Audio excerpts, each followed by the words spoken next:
S-400, the Russian integrated air defense system, is the forthcoming state-of-the-art augmentation of the Indian military arsenal. Last December, India's Premier Narendra Modi and Russian President Vladimir Putin finalized the milestone deal.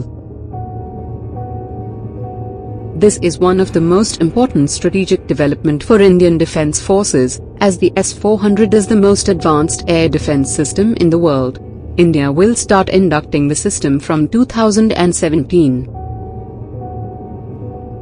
The cost of the deal has not been divulged by India, but according to some sources, India is likely to pay approximately $6 billion for 5 S-400 units. Number 5. Each S-400 battalion is equipped with 8 launchers, a control center, radar and 16 missiles for additional use. The projectiles travel towards the target at blistering speed of 17,000 km an hour. The S-400 uses 4 different missiles along with a multi-layered radar tracking umbrella to cover its entire performance envelope.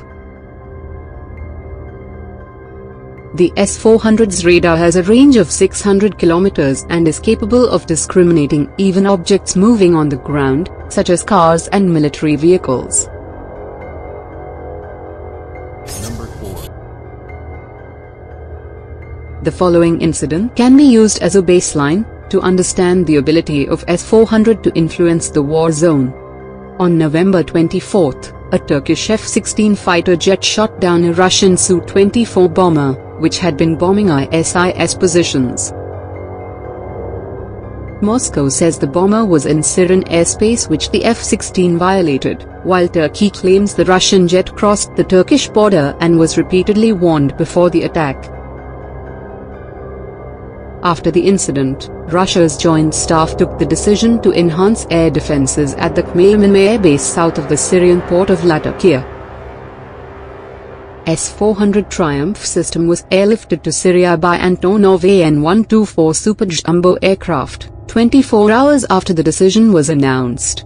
Both the American and Turkish air forces halted their strikes on Syrian territory around the time. Though it was stated by US and Turkey that absence of anti-ISIS coalition airstrikes has nothing to do with the S-400 deployment in Syria, independent observers believe that fear of interception by S-400 led the strikes to stop. Let us now examine how S-400 deployment by India has significant implications for Pakistan's air force as well as missile program. Let us analyze one by one. Number 3. Pakistan Air Force's backbone is made up of F-16 Fighting Falcon and JF-17 Thunder. It has about 76 F-16 and 100 JF-17 in service. These aircrafts are no match for S-400. Both are 4th-generation non-stealthy aircraft and will be easily detected and intercepted by S-400. So basically PAF aircrafts will be shot down even before entering the Indian airspace.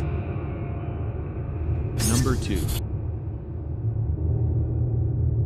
Babur and Rad form the cruise missile arsenal of Pakistan. Both of these are non-stealthy subsonic cruise missile, and will not be able to penetrate the region protected by S-400. Number 1. Deployment of S-400 will dramatically shift the balance of power even more in India's favor. Pakistan will have no way to penetrate the Indian airspace, leave alone have a control over it with its current set of weapons. In the case, if some aircrafts gets through, India's indigenously developed Akash system can be used to handle them. It is a medium-range mobile surface-to-air missile defense system developed by the Defense Research and Development Organization, DRDO, in collaboration with other Indian organizations. The missile system can target aircraft up to 30 kilometers away, at altitudes up to 18,000 meters. Pakistan will have to invest to develop hypersonic multi-stage missiles to beat S-400. But has no funds to do the same, since US has reduced both civilian and military aid to Pakistan. From the Mars orbit mission to launching 20 satellites through a single rocket, ISRO has made great strides. Watch this video to know more.